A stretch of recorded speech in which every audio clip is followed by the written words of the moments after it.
Oduma iyyuuniif dubbachuuniif fala kan ta'u ta'eeti Hacaaluun Hundeessaa ba'a. Haqa Hacaaluu Hundeessaa ba'a sila. Osoo miidiyaa irratti suuraa namaa akka solii gadi firfirsanii dubbatanii iyyanii jechuutiin falli kan argamu ta'eeti kan Hacaaluu Hundeessaa ba'a ture sila haqni. Waggaa 3 darbaa jira. Meerree tokko hin jiru. Kanaafuu hanga danda'anii jedheen tasgabbii bilchinaan madaa garaagaraatti qabachaa gubaa garaagaraatti qabachaa wantoonni wal fakkaatuun akkana kun akka hin babal'anneef akkana deemneef uummanni keenya maal gochuu qaba jechaa obboleessa keenya kallattii jiruun baasanii mul'isuudha. An garuu akka dhuunfaa kiyyaatti akka ilaalcha kiyyaatti sababni lubbuun lammiilee keessattuu ijoollee Oromoo qaqqaarii ol guddattuu karaatti hafuu lubbuu isiitiif mootummaan eegumsa cimaa gochuu dhabuutiin sababoonni akkanaa kun akka babal'atan ta'aa jira. Yeroo isaan dhabamanii jedhan, yeroo isaan ajjeefamanii jedhan, sababa ajjechaa isaanii eessaan eenyuun akkamitti eessatti waan jedhamu bakkaaf akka seeraatti jechuudha seeraan qoratamee hawaasaaf ifa ta'uu dhabuun yakkoleen akkanaa kun guyyaarra akka babal'atanii sababa guddaa ta'ee jira jedheen fudhadha. Kanaaf itti gaafatamummaa guddaa kan fudhatu akkamiyyuu caalan mootummaa biyya bulchuudha.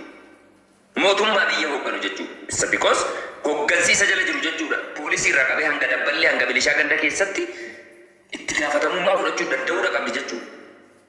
Malee kashlabbeen abbaan fedhuun qabatan saafinitti malalisi bara osoo daandii irratti bakka wayiitti du'ee jedhee mucaan kun waan tokko bara. Hoteela jechuun bara leegaaliidha bara hayyama qabaa bara.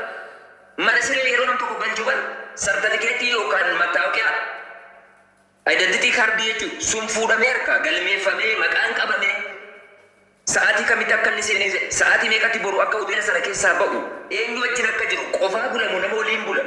Kun hundi reejistar godhameeti hoteela guddaa keessa kan namni bulu yaa jara keenya. Indee viileej hoteelii miti mana baadiyyaa keessatti callisee namni keessummaa deemaa keessa bulu miti jara bakki itti deemu caan. Bakka seera qabeessa akka mootummaatti hayyama fudhateeti bara kan hojjetaa jiru itti gaafatamummaa fudhatee jechuun lubbuun namaatiif. Indee namni tokko hoteela keessatti du'ee jennaan osoo qorannoo tokko hin gaggeeffamne osoo hoteelli sun guyyaa tokko guyyaa lama cufamne osoo wanti tokko hin qoratamne mucaan kan du'ee kana reeffa gadi mana keessaa durra baasaa jedhanii akka balfa qoshaashaa namni sooftii fayyadamee mana isheetti beeti keessatti gateetti maali qoosaan akkasii? Maali wanti fokkuun hangas ga'u? Maali kabajanii lubbuu namaatiif hangas dhabamuun? Buru inni kan maal kanarraa haa baratu?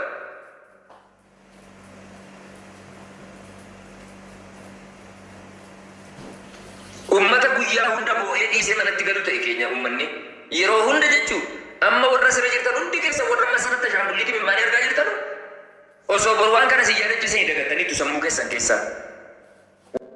Tokkoffaan mootummaa dabalatee qaamota nageenya mootummaa seera birookiraasii biyya kanaatu sadarkaa kanatti biyya kana keessatti wanti salphaan jira jedhamee yoo yaadamee jedhe lubbuu ilma namaa baasuudha. Ina simple dhugaa rabbiin isin hin jedhe. Itoophiyaa kana keessatti yeroo ammaa keessatti yakki xiqqoodha jedhamu lubbuu nama baasuudha. Yakki xiqqoo jedhamu jechuudha. Amma dura yakki guddoon bara wayyaanee sana keessa jara keenya namni nama ajjeesee jedhe jechuudha. Ajjeesuu miti namni nama waraane yookaan miidhaa warra qaqqabsiisee dhiyeessee jedhe qabamuudhaa fi wantoonni gaggeeffaman gama seeraatiin baay'ee ulfaataa ture jedhe jechuudha. Bara kana keessa garuu abbaan fedhe mataan si gombisee dura inni dhaqeen beekamu dhimmi qachumaan fudhatamee deemama. Namni tokko namni lubbuun isaa ba'e tokko seeraan qorannoon irratti gaggeeffamee sababa du'asaa bakka du'asaa wantoonni adda addaa gara poolisiitiin investigeet qorannoon irratti godhamee erga ka'een booda reeffisuun akka bakka sanarraa muuf godhamu kan godhamu jechuudha sinii galee. Har'a garuu lubbuun namaa ba'ee jennaan feestaaliitti maramee jechuudha akka balfaa koko hiree fuuldura deemi jedhu. Sadarkaa kana kan godhaa jiru inni guddaan birookiraasii seera mootummaa biyya kana ittiin hoogganuudha. Waan tokko qaama kamiyyuu komachuu hin barbaachisu. Ajalatti mana shaangulliitiin argina hundumti keessanu. Rakkoo guddaa lubbuun ilma namaa gatii dhabuu inni guddaan mootummaa biyya bulchuu. Mootummaa biyya bulchuu seera isaarra kaasee jechuudha. Maaliif quufaan jechuudha maallaqa xiqqoodha lubbuun namaa baasee yeroo dhiisee deemu mootummaa waan sana fuula godhee hin hordofu yoo ta'ee jedhee maali mootummaan jettee natti teessuuf?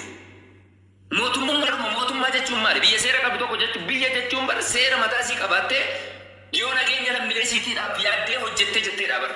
Malee waa'ee guddina magaalaa yookaan gamoo isaan dubbatan yookaan mana isaan dubbatan yookaan lafa isaan dubbatan yookaan giriin eeriyaa yookaan naannoo magariisa isaan jedhan miti.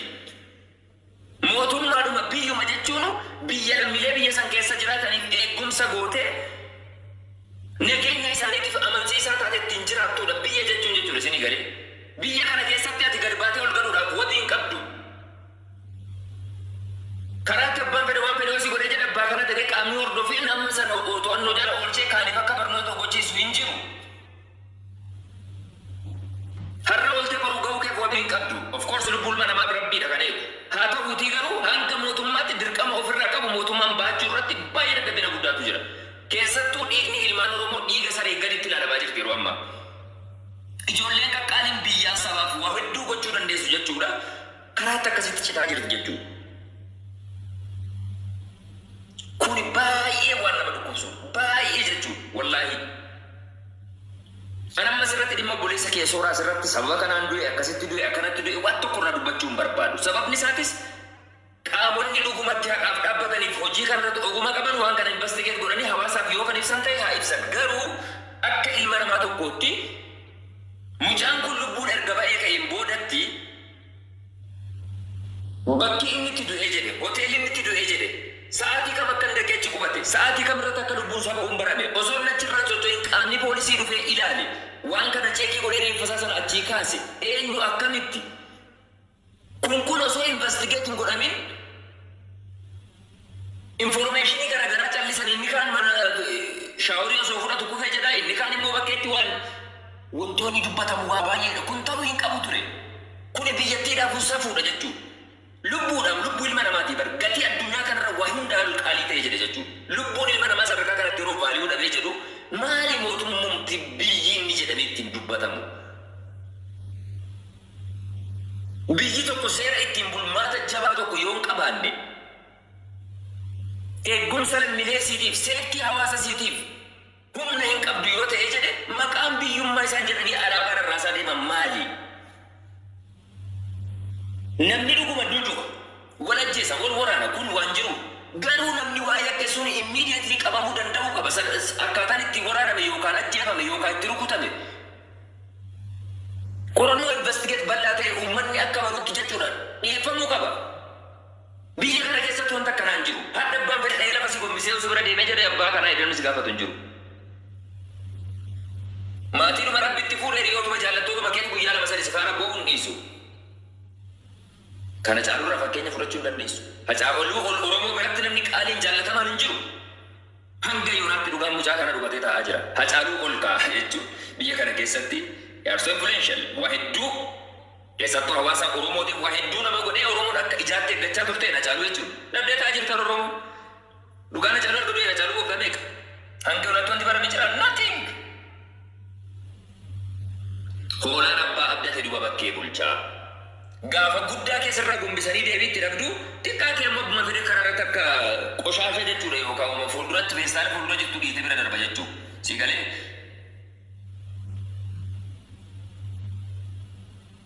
hanga yoomitti keessattuu Finfinnee kana keessatti wanti gaggeeffamaa jiru baay'ee waan nama yaachisudha. Ilmaan Oromoo ijoollee qaqqaalii meeqa jechuudha. Wajjin dhufna jedhama fuudhanii mana hoteelaa keessaa jechuudha achitti waraananii jechuudha ijoollee Oromoo. Waa hedduutu deemaa oola. Tokkorraa tokko fakkeenya fudhatanii ka'anii adabbii wal madaalaa ta'e kennanii fi kaan akka irraa baratu hin godhamu waan tokko. Poolisiidha ganda keessa deema hidhatee uffatee maali ga'een isaa yoo nageenya uummata kanaan eegsisu ta'e jedhe. Siyaasaaf waan gatii hin qabneef nama reebaa oolu miti. Haqa lammiileetiif waa balleessan nama reebaa oolu miti. Maaliif isa sadarkaa lubbuu namaatti osoo waa tokko badii hin qabne ilmi nama ajjeesee duriyyee nama biraa dhiisee deemu maaliif isa akkasiitti gatiin tolchine? Humna qabaa mootummaan. Kanaaf obboleessi keenya kun haalli inni itti deeme jedhe baay'ee jechuudha baay'ee. Akkuma kana Hacaaluu jechuudha. Hacaaluu isa gaafa du'ee jedhu jechuudha guutuma sana Phaawulosiidhaan fiiskisaa jechuudha geessanii Ambootti ergan jechuudha reeffasaa. Akkamitti du'e? Haala kamitti du'e? Sa'aatii meeqatti du'e? Rasaasni itti dhuka'ee isa galaafate sun eessarraa ka'e akkamitti ka'e? Qorannoon gaggeeffame tokko hin jiru fiiskisuu malee boollatti. Hanga yoomitti kun kan akkasitti deemuu danda'u?